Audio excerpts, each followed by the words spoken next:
భాషాకృతి వేషమయ్యే తెలుగై ఓంకారమై భువిన్ ఒక భాషాకృతి వేషమయ్యే తెలుగై ఓంకారమై భువిన్ ఒక కృష్ణాకృతి మండలిన్ ఒక కృష్ణాకృతి మండలిన్ శతజయంత్యుత్సాహమై దీపిలన్.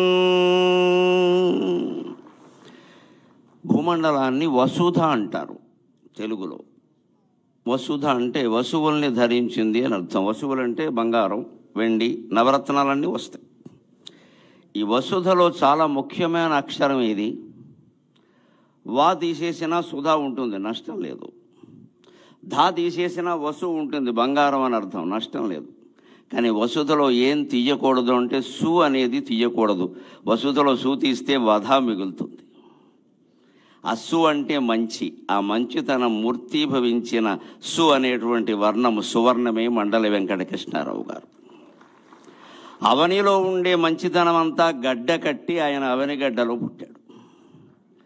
ఆ అవనిగడ్డకి తుఫాను వచ్చినప్పుడు, సునామీ వచ్చినప్పుడు, ఉప్పెనలు కమ్మేసినప్పుడు పంచె పైకి అడ్డం కట్టి లేచి రైతులందరినీ పిలిచి శవాలు సైతం మోసి అనాథలకి అన్నం పెట్టి ఆదరించి తాను ఒక శాసనసభ్యుడిగా తనని అంతకుముందే ఏకగ్రీవంగా ఎన్నుకున్నటువంటి ప్రజలకి ఒక ఎమ్మెల్యే ఎంత చేయగలడో అంతకు 10 రెట్లు చేసినటువంటి మహానుభావుడైన. అటువంటి వాళ్ళు ఉన్నటువంటి సీమ, వాళ్ళ పేరు తలుచుకున్న చోట మళ్ళీ అటువంటి దుర్భిక్షం రాదు. ఇప్పుడు శత జయంతి వేడుకలు జరుపుకోవడంలో మన ఆశ ఏమిటి అంటే ఆ మహానుభావుని ఆశీస్సుల వల్ల మళ్ళీ ఆంధ్రప్రదేశ్ రాష్ట్రంలో ఎటువంటి దుర్భిక్షము రాకుండా సుభిక్షంగా వర్ధిల్లుతుంది, అందులో సందేహమే లేదు. అయినా సుభిక్షంగా వర్ధిల్లింపజేసేటువంటి అద్భుతమైన నాయకత్వం మనకి ఏడాది క్రితం లభించింది. మనం అదృష్టవంతులం. నిజంగానే నాకు పద్మశ్రీ రాగానే అప్పుడు ప్రభుత్వాన్ని గురించి నేను మాట్లాడాను. కానీ మొట్టమొదట ఫోన్ చేసిన 10 మందిలో నారా చంద్రబాబు నాయుడు గారు ఉన్నారు. వెంటనే అప్పుడు ఆయన ప్రతిపక్ష నాయకుడు. వెంటనే ఫోన్ చేసి నరసింహారావు గారు చాలా సంతోషం, మీరు పద్మశ్రీ పొందారు, మాకు ఆనందంగా ఉంది అని చెప్పారు. వెంటనే అంతటి సహృదయం, కళలని సాహిత్యాలని పోషించేటువంటి నాయకుడు దొరకడం ఆంధ్రప్రదేశ్ చేసుకున్నటువంటి అదృష్టం. ఇంకొక మాట, కృష్ణారావు గారు లాంటి వ్యక్తులు కేవలం ఆశయాలని ఆరాధించలేదు, ఆచరించారు. గాంధీయవాదులమని చెప్పుకోవడం అంటే గాంధీ గారి కర్ర మా ఇంట్లో పెట్టి వెళ్ళారు, గాంధీ గారి చెప్పులు మా ఇంట్లోనే విడిచారు, గాంధీ గారి కళ్ళజోడు నేనే తుడిచా అని చెప్పుకోవడం కాదు. గాంధీయవాదాన్ని ఆచరించడమే నిజమైనటువంటి ఆరాధన. ఊరికే పూజలు పురస్కారాలు కాదు. దాన్ని ఆచరించామా లేదా, అనుసరించామా లేదా. స్వాతంత్ర సమర యోధుడికి కేటాయించినటువంటి హౌసింగ్ బోర్డు వాళ్ళ ఇల్లు కూడా ఆయన తిరస్కరించి నాకు ప్రభుత్వం ఎమ్మెల్యేగా క్వార్టర్ ఇచ్చింది, అది చాలు అన్నాడు.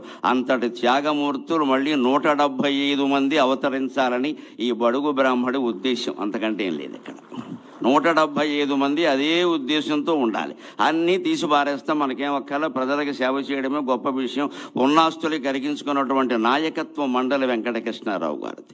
ఇది ఎక్కడి నుంచి వచ్చింది అంటే మన సంస్కృతి అటువంటిది. న కర్మణ న ధనేన అంటారు, న కర్మణ న ప్రజయా న ధనేన త్యాగేనైకే అమృతత్వమానసు. నీవు చేసిన యజ్ఞయాగాది కర్మల వల్ల కానీ, ఏ కార్యక్రమాల వల్ల కానీ నీకు అమృతానందం కలుగుతుందో లేదో చెప్పలేం. నీ సంతానం వల్ల కూడా నీకు అమృతానందం కలుగుతుందో లేదో చెప్పలేం. సంతానం అంటే ఇవాళ ముందు సంతానం, తర్వాత సంతాపం, అనుమానమేం లే. ఫాలోడ్ బై డిన్నర్ అంటూ ఉంటారే, సంతానం ఫాలోడ్ బై సంతాపం. అంతకంటే లేనివాళ్ళు లేరని ఏడుస్తారు, ఉన్నవాళ్ళు ఉన్నారని ఏడుస్తున్నారు, అంతకంటే ఏం లేదు.